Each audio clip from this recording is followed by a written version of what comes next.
Making a video. Yeah, still can't hear. Even though I didn't swim yesterday. Anyway, really cold and wet yesterday. Yuck. So I'm in a cold and wet mood. Not really relevant. Alright, anyway, get to the point. This guy, Blue Phoenix, wants me to reply to his video, blah blah blah, on Gnosticism. Voodoo. You might as well just say voodoo. You know, what, you think really? You think you're going to convince me there's spirit ethers and take some drugs and communicate with the whatever, the leftover vapors of thoughts. Like what? I want a donut. Oh, I'm channeling the I want a donut guy. Just one more donut. You know, he's floating around in the ether going, I just want one more donut. I didn't finish my last donut. I had a heart attack right before I was going to Dunkin' Donuts. Oh, wow, that's so profound. No, I'm not going to like this. So anyway, he says we agree on this and we agree on that and blah, blah, blah. But I guess it really doesn't matter. You know? I mean, I keep making this argument. The only thing in the way of seeing reality, which is uglily, stupidly simple, is bullshit. You just add something that doesn't belong in it. You just add something stupid, like, I'm going to catch 22 bad out of existence. Or, I'm going to create heavens and hells and gods and, they invented the universe and they existed forever, doing nothing. Forever. And one day invented penises right next to assholes. Well, vaginas right next to assholes, right? That's the worst one. Anyway, this doesn't make any sense. Yes, let's excrement out of our sexual organs. What a great idea. It's so brilliant. A god must have thought of it. No. So anyway, I'll hit the button. Everything is reducible to that. That's reductive physicalism. You tend to expect... Okay, this isn't loud enough by any stretch of the imagination, correct? I can't hear a thing. I must be super deaf. Maybe I can do something. Everything is imaginable by any... whatever you just said. We'll see what he said. Such views, and I will go into why it's unfalsifiable in a few moments. Well, who cares about this? So I don't even know where people come up with these words like unfalsifiable. Huh? If you have a counter argument, you don't need something to be falsifiable. You just say, hey, okay, your statement that you just made that up, okay, is destroyed by the fact that we have this hard evidence over here. I mean, you just show them the brick building. And you just say, look, your imaginary made-up crap that you say exists that there's no evidence for, by comparison to this thing made out of real bricks that I can poke with my finger, you lose. There, falsifiable. It's falsifiable by an alternative explanation. There, it's been falsified. I falsify the theory that suffering doesn't matter with the counter-argument that every feeling organism seems to think it does. Beforehand, I want to say that I agree with evolution. I got my degree in neuroscience from a good university, and I feel like anyone who denies evolution is out of their mind. Right, it's just that you're going to add a bunch of mumbo-jumbo into it that doesn't make any sense at all. Why add this mumbo-jumbo? Why voodoo on a perfectly good, you got a degree in it, right? So you're, what, you're technically a brain scientist, and now you're going to defend voodoo. Or drug-induced voodoo, or whatever it is. There are changes in allele frequencies and populations over time. Whatever, frequencies. I love when people bring up the whole frequency thing. The magical frequencies. We know, look, we can detect frequencies with all kinds of material items. So to say there's frequencies that we can't detect with any kind of real instrumentality is just bullshit.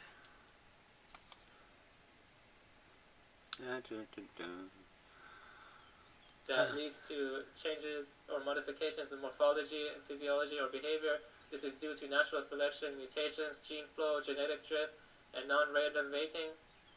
There are selective pressures on groups such as stabilizing, directional, sexual, and disruptive selection. Right, and we can all see that it's all quite fucktarded. So there's no rationality to any of it. Any kind of there's birds, as I've brought up, that just collect blue things just to prove, look, I can do it.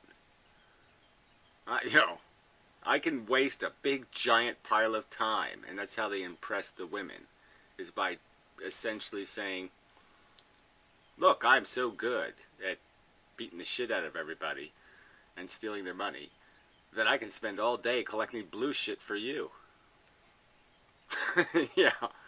Wow. That's brilliant. And there's also a kind of redundancy to evolution too, which is why we see from yes, zillions and zillions of redundancy. Sea turtles having their little brains picked out over and over and over again. Over for millions and millions of years. Yes. Organs getting ripped out of zebras. Lovely. There's just structures everywhere, and we see the old saying, nature likes to recycle itself. Look at the description. Evolution, the trajectory of it, has been modeled based off fractal geometry. Well, it doesn't have any trajectory, so this is just silly. Dragonflies have been the same little beastie for 300 million years. It doesn't have a trajectory. There's certain little niches where it just makes fucktard. Okay, where it just decides, let's look, you can just see it. You can see it how most of these animals are losers evolutionarily. They haven't taken over the world like the dart frog or something. Really interesting, but fucktarded. Recursive algorithm, which I will tie into. Now, what I tend to disagree with is that evolution has no greater teleological purpose.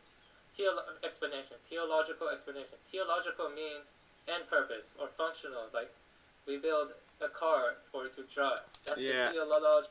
Yeah, well, whatever. Yeah, there's nowhere to go. So, again, intelligence isn't the way to go. All right? I mean, and we're demonstrating it. There's everything about intelligence is entirely like real intelligence, like thinking about these concepts as concepts. Consumption, reproduction, cannibalism, addiction. This isn't a game something intelligent plays. And intelligence doesn't play, I'm going to play deserve, has nothing to do with it. Or I'm going to play, let's collect a bunch of blue shit to satisfy a desire I didn't need to have in the first place. And intelligence doesn't say, yes, let's spill a bunch of sewage into the water, and then we'll spend the rest of our lives picking it out one little piece of poo at a time. Intelligence doesn't play that. Explanation, that's what it. And so, the reason why I have a problem with accepting there's no teleological explanation is simple, because I think the mind is not completely epiphenomenal or reducible to brain activity. Right. So you believe in fairies, dwarves, leprechauns. Pick one. Pick any. Pick them all. Boogeyman. The boogeyman really exists. And, you're what? I'm sorry, I don't want to be mocking, but come on. You're a brain scientist, and you effectively believe in the boogeyman. Come on. And I will have a perfect quote to explain this. And I will read this quote. It's from Lieberman, a famous neuroscientist. Oh, great. A famous neuroscientist. Yeah. Everything is just becoming a pseudonym or an antonym or a synonym for crazy fuck. So now even brain surgeon, crazy fuck. They're all now. Everybody's just a crazy fuck because everybody has to put some stupid into reality to get to because reality sucks, right? And so somehow they can't see past the idea that it's not about what you want the truth to be. It's about what it is. And that's what you should be doing. Like if you're going to bother studying reality, learning about something, there's no real point. Like I said, there's no point in learning all this shit about how the brain works and all this crap if you're just going to pour idiot into the mix. Idiotic. Alright, I learned everything about. I learned blood pressure, I learned blood chemistry, and I learned what cells are, and I learned what neurons are, I learned synapses, I learned all this shit. And then I just take a big bucket of idiot and pour it right on it. It's like pouring maple syrup on... Yeah, maple syrup is good on everything, right? There's got to be something it's not good on. Let me think. Italian ice, yeah. Maple syrup on an Italian icy. Yeah, that would be no good. Or a grape popsicle. Scientist. And the quote is in the description also, so I will read it to you. Alright, exciting. I'm a neuroscientist, and so 99% of the time, I behave like a materialist, acknowledging that the mind is real, but fully dependent on the brain. But we don't actually know this. We really don't. We assume our sense of will is a causal result of neurochemical processes in our brain. Yeah, I think we do know it, though.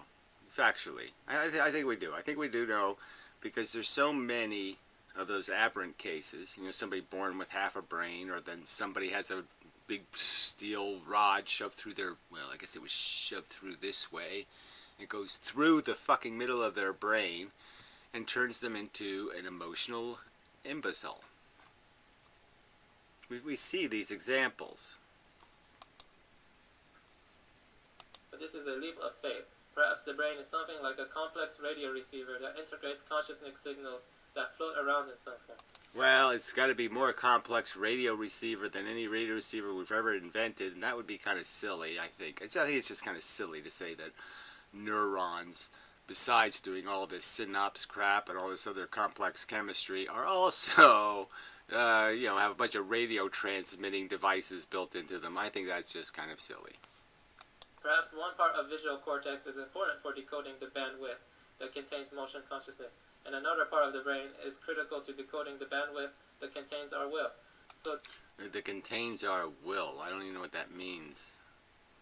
The bandwidth that contains our will? I don't know why it would have anything to do with the visual cortex. Again, I mean, obviously, you know, would you think this is happening? The wildebeests are receiving radio signals. I mean, you say you believe in evolution, but, you know, I don't think so. Damage to brain regions may alter our ability to express certain kinds of conscious experience rather than being the causal source of consciousness itself. I don't actually believe the radio metaphor of the brain, but I think something like it could account for all of our findings. So if somebody doesn't believe in something, yet I mean, what's the point of that one even? I don't believe in any of that, but yeah, I think it's some other kind of magic. Yeah, so it's not voodoo, it's hoodoo. It's unfalsifiable, which is a big no-no in science. But so is the materialist view. It is also unfalsifiable. So, well, again, I guess if it smells, you know, if it flies and it quacks and it's got webbed feet and all, you know, you go down the list, it's a duck. You know, you want to pretend it still could be a Tyrannosaurus? Well, go ahead and pretend, but it's a duck. This is the point I want to get to. You know, let's say I touch something hot. You know, nociceptors are triggered, and then through the medial lemniscus, spinal thalamic, or antero. Oh, wonderful. Technical talk.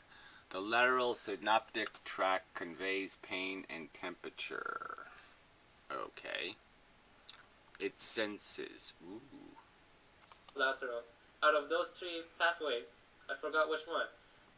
It projects to the spinal cord, and then it goes to the somatosensory cortex, where there is a cascade of neuroactivity, concrete biochemical dynamics, and oscillations, and so forth. Oscillations is a tricky word.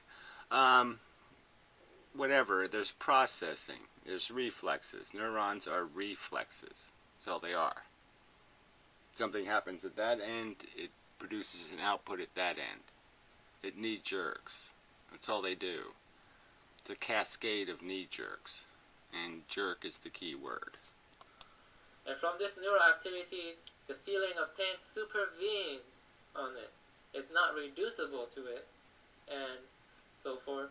So that's what I think Yeah, well, look, obviously the idea of sensing and feeling, having a negative and positive flavor to a sensation is something that's been around in evolution a long time. It's fundamental to the function of a neuron, in a sense. I mean, you could argue the first neuron existed because electricity travels much faster than chemistry, so it exists because it expedited reflexes.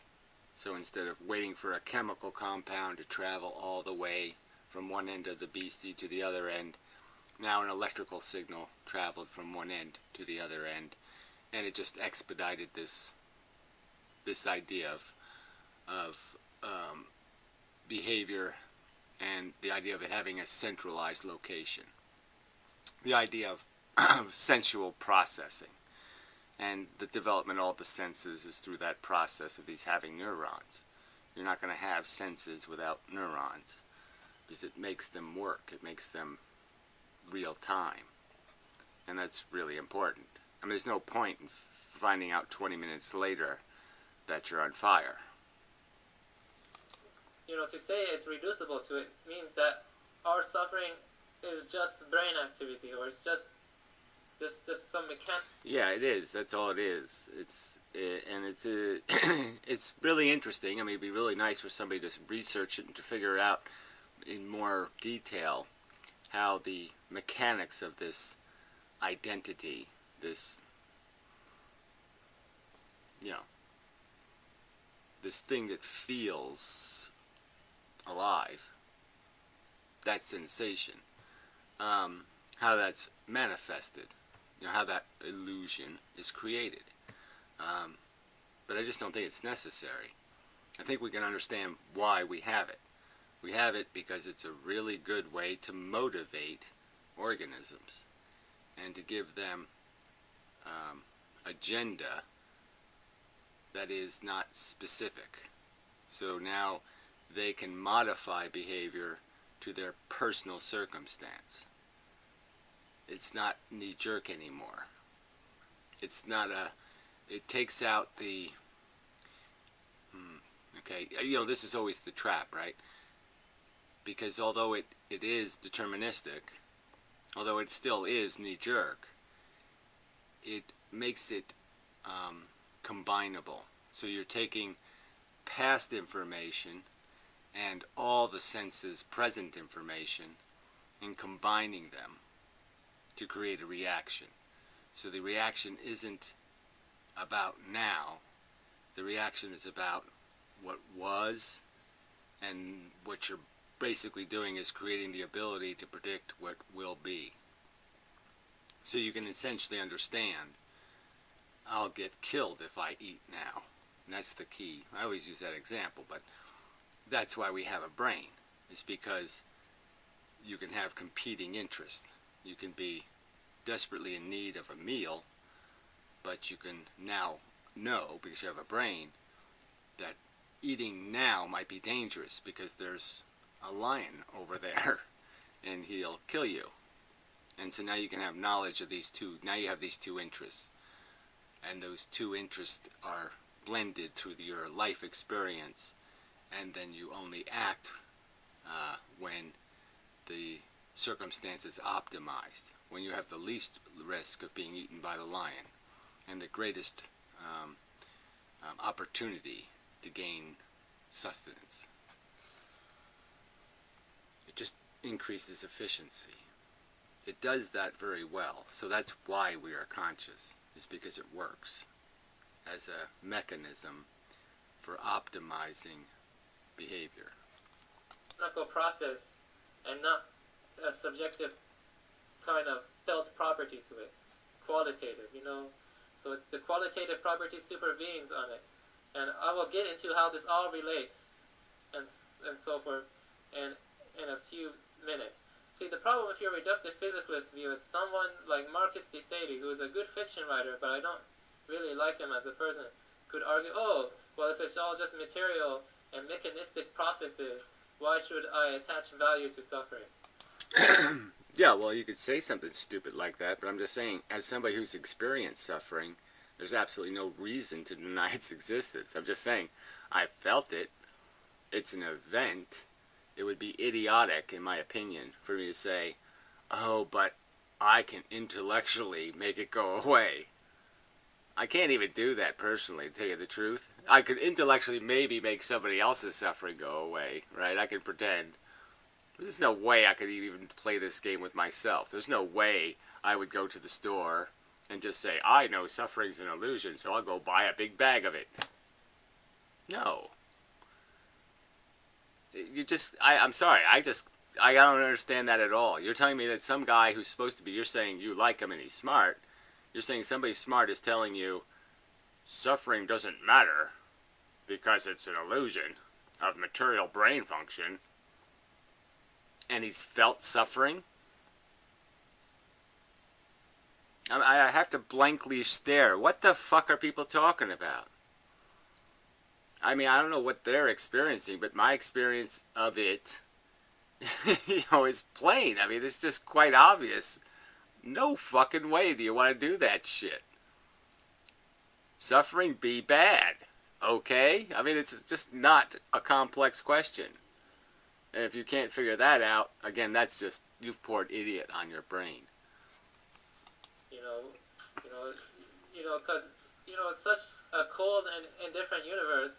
It doesn't really need to have value on suffering. Who cares about what this universe needs? What does need have to do with it? Or deserve or anything?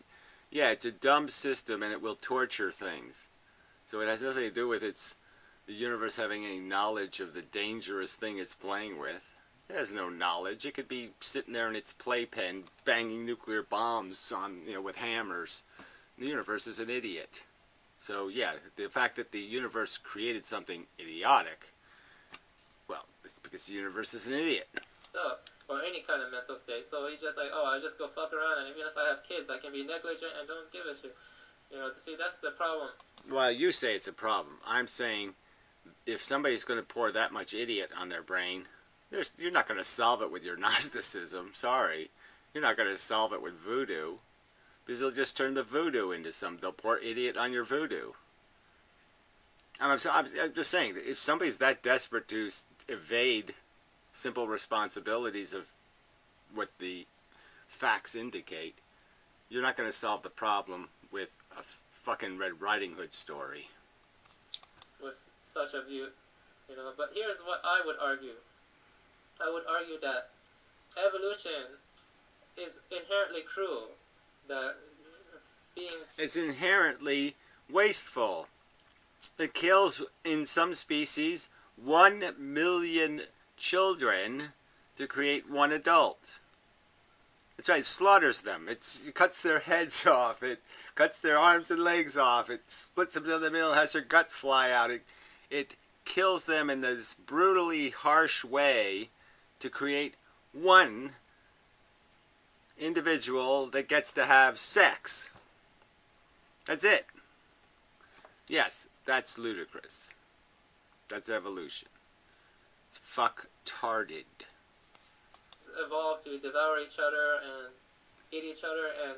Yes, because it just doesn't give a fuck. It's just a replicating molecule, and so it has really nothing to do with the universe. It's just it's just the consequence of creating a replicating molecule that has absolutely no rules governing function. And so it can go anywhere in terms of, there's virtually no limit to the experiment it will approve. Okay, if it survives, it will be approved, no matter how just grotesquely insidious it is. Everyone who gives rise to kids does it out of a selfish purpose, because they like to see themselves in their kid. They want to see themselves reflected in the kid. Well, again, that is just so immature that again, this is a conversation where you're saying, now, shouldn't people be up to some level before you expect them to understand reality? And if that's all that, if they can't recognize that that's just a personal, egoistic ambition, at least admit that first, as a measure of having a conversation about it. I'm not saying they don't necessarily, that they change their desire. They can still desire it, but not to admit what it is. It's just idiotic. Similar to how evolution loves to recycle itself. If you look at all scales of reality, mental scope. Oh, fuck. Telecopic activity is recursive to and leads to self-awareness. So whatever, who cares? Also check out the prevalence of self-similarity in nature and evolution. Self-similarity. I don't know what that means. But no, I'm not checking out something called self-similarity. Too gay. Thank you very much. Microscopic, and macroscopic. We see self-similarity on all those levels. Even on the quantum scale. Yeah, well, whatever. There's no quantum scale. There's no quantum bullshit anyway. You did mention that a little bit, you know. Physics is all wrong. Anyway, no magic photons. Let's see, what do I want to say to this? Obviously there's patterns that will be replicated as working patterns, strategies, war strategies even, right? And they can be subtly different in terms of, well, our chess strategies. They're similar but different, you know, a little change in nuance. But and so there's going to be a redundancy in the pattern of, you know, either you go completely defensive or you go completely offensive. And yeah, so you'll see that in the biology. You can see it in the physical mechanics. You know, although the atom isn't exactly a solar system, it's not terribly dissimilar. Same conceptual idea of things being trapped by a gravity in an orbit. We see fractal space-time geometry. So, I would argue I have strong suspicion to believe that the malevolent and cruel movement of evolution is because it wants to see itself everywhere, analogous to the... It wants. Evolution wants. No. Foul. Evolution doesn't have no brain. And obviously, evolution is a reward and punishment system. And obviously, there's going to be patterns that are going to be rewarded. And that's all you're really seeing, is that themes are going to be rewarded. Predator-prey relationships will develop. And there'll be a similarity to it. The Australian marsupials largely duplicated the African mammals in terms of relationships. Father who gives birth to a kid because he loves to see himself in his kid. You know what I mean? So in a way, well, whatever. Like I said, that's all ego psychology, and that's just so easy to dissect. So maybe you should have taken some psychology or psychiatry courses with your neuroscience to understand that that's just a phenomenon of a dick mechanism, you know, the alpha kind of syndrome, and it has nothing to do with anything. No, there's no woo-woo required to explain the psychology of ego. I'm not trying to anthropomorphize evolution. I think you just did when you said evolution wants. That was pretty anthropomorphic. Yeah. I'm just saying that it's kind of similar to Azathoth from Lovecraft fiction. You know, it has a kind of Lovecraftian aspect to it, or maybe a Poish or Legotian or something, some kind of malignant, cruel cosmos, and a motion that is cruel in itself. Well, whatever. I don't know what any of that mush means. What, you're inventing Satan now?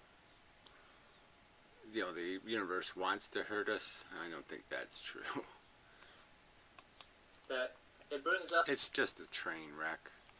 Us to suffer, and it is suffering itself, because it has like a mind-like characteristic. In my worldview, evolution, or the, you know, von Hartmann, who I'm going to link in the description too, he argues something... Yeah, well, link to a bunch of nutters isn't going to get you too far. I'm sorry. I mean, the fact that there's crazy people on Earth, and the fact that some have college degrees doesn't mean shit to me.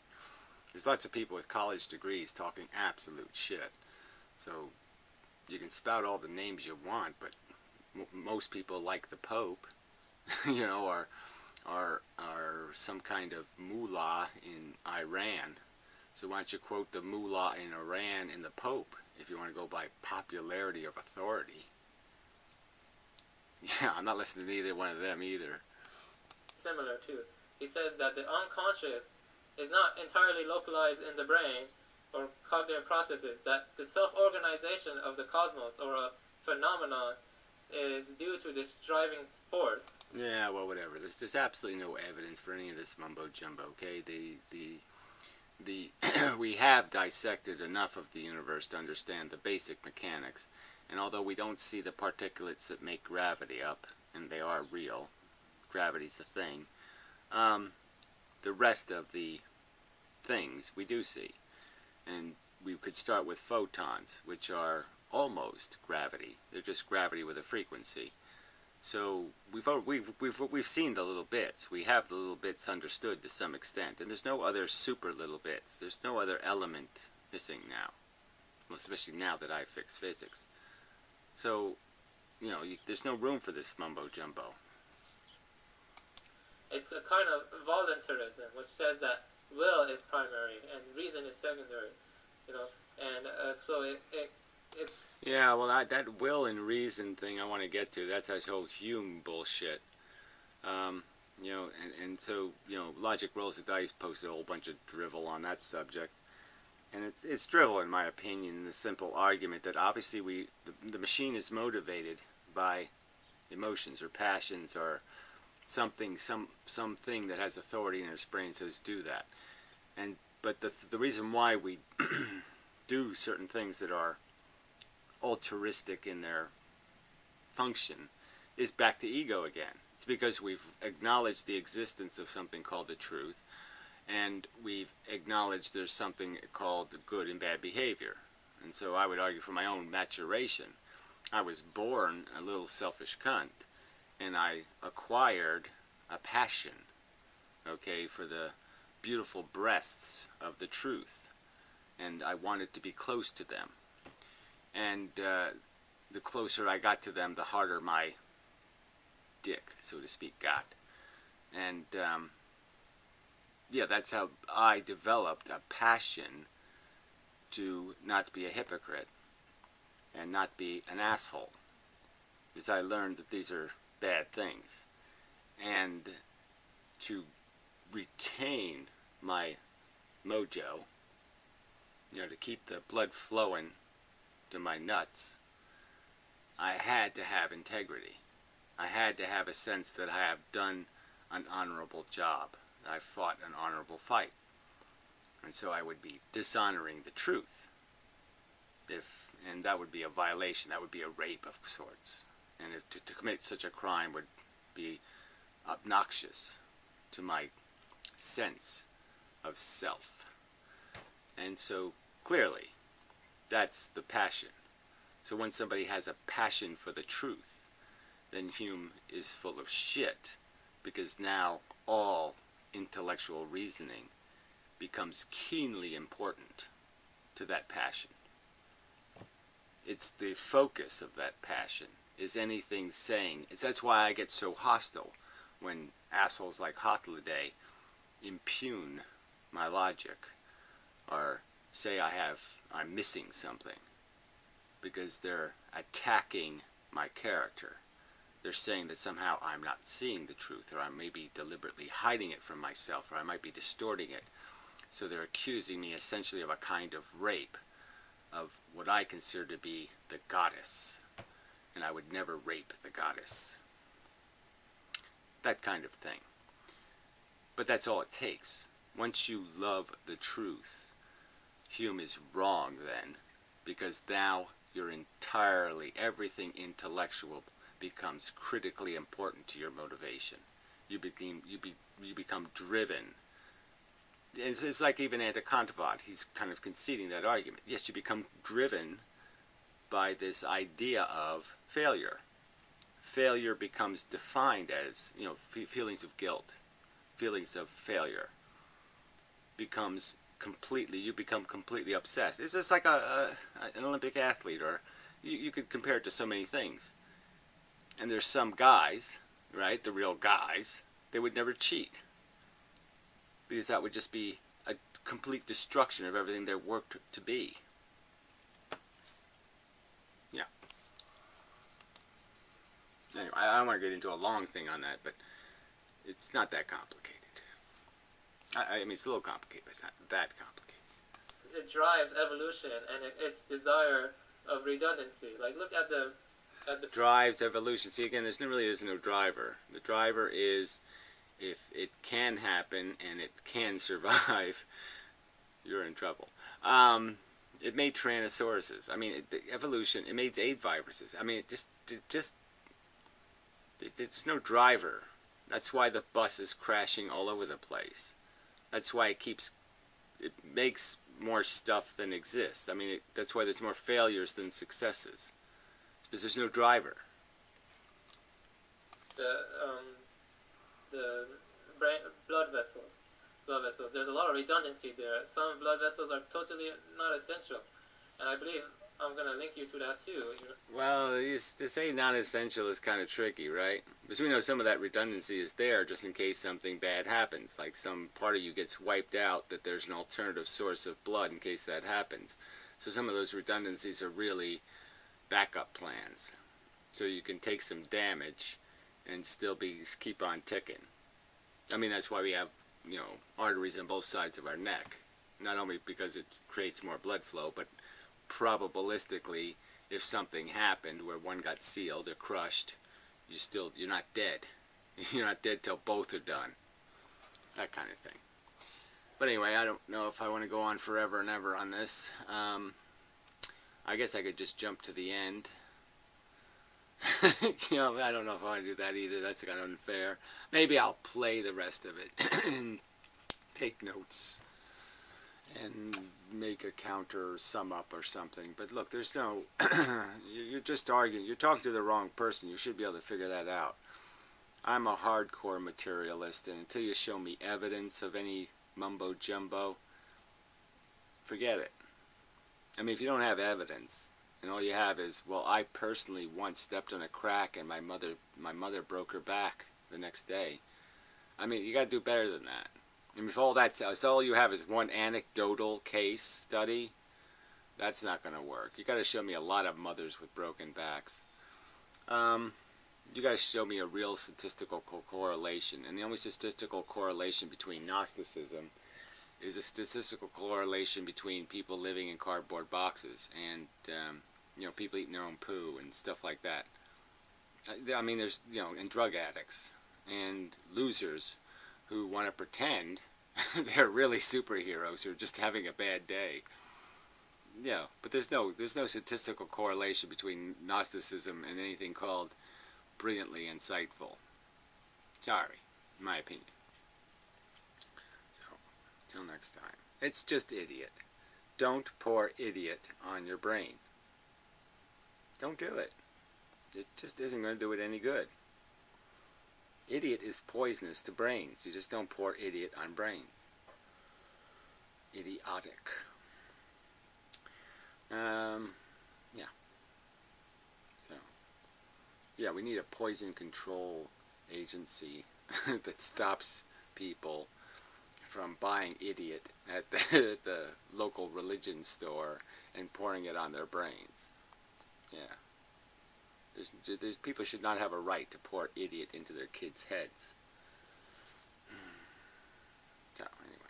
So, good on you for being anti-natalist, but I really don't even get that, because if you have this whole complex theory of all this mumbo-jumbo, then you might as well concede that, well, maybe I only understand half the mumbo-jumbo. Maybe there's 10 times more mumbo-jumbo than I thought. And then you'd have to say, well, how can I say it's bad when I don't know I don't know anything about anything?